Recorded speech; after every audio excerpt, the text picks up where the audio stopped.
Hey there, I've got 3 sleepover stories that are sure to haunt you, so, sleepovers. They're like a rite of passage, right?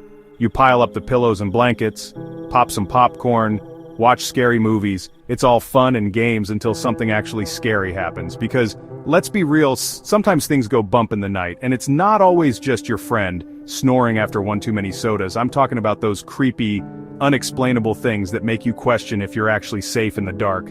Tonight, I'm gonna share 3 sleepover stories that will make you want to sleep with the lights on. Seriously, these stories are intense.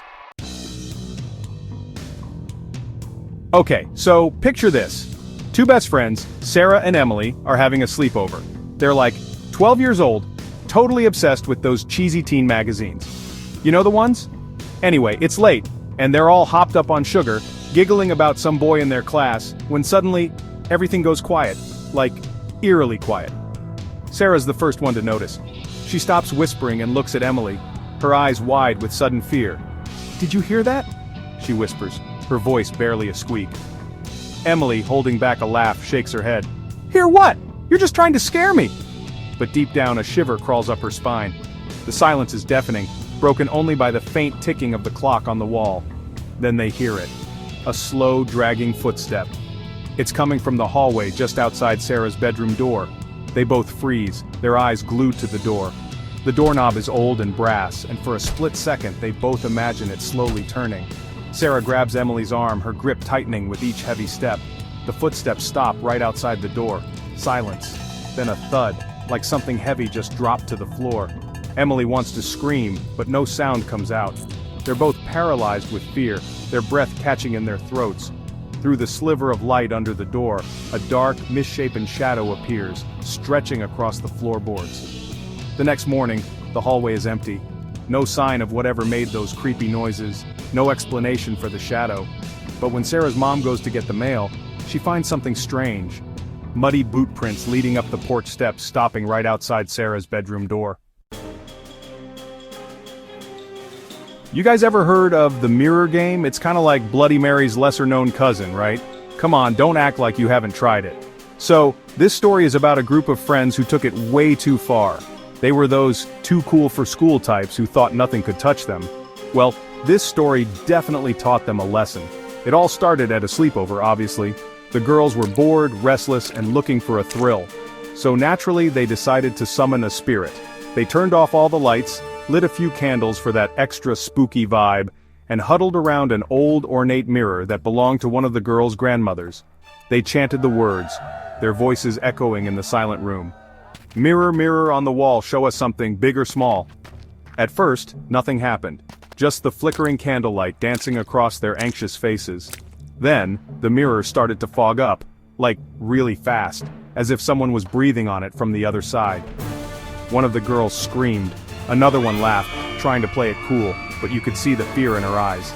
The fog swirled faster, forming a vortex in the center of the mirror. Suddenly the room dropped like 10 degrees. The candles sputtered and went out, plunging them into darkness. A blood-curdling scream pierced the air. When the lights flickered back on, the mirror was shattered. Shards of glass littered the floor, and one of the girls was huddled in the corner, her eyes wide with terror.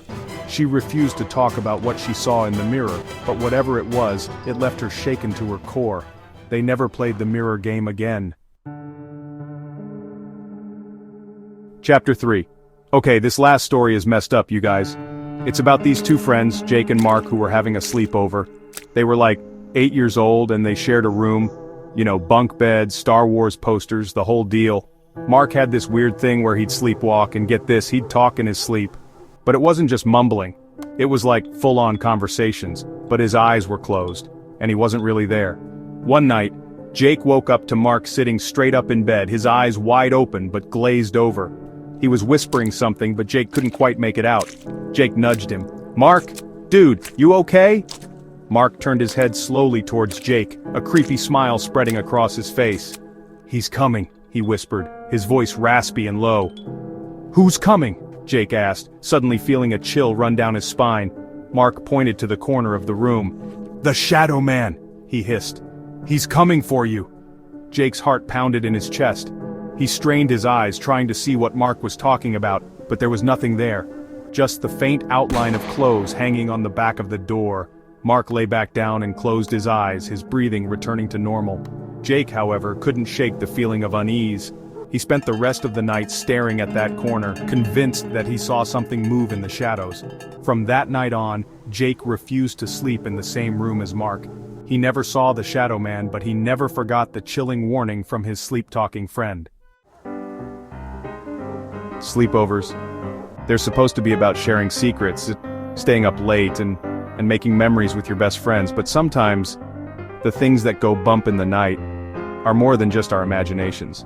So next time you're planning a sleepover, maybe skip the creepy games, think twice before looking in the mirror. And for the love of all that is holy, keep the lights on. You never know what's lurking in the shadows. Sweet dreams, you guys.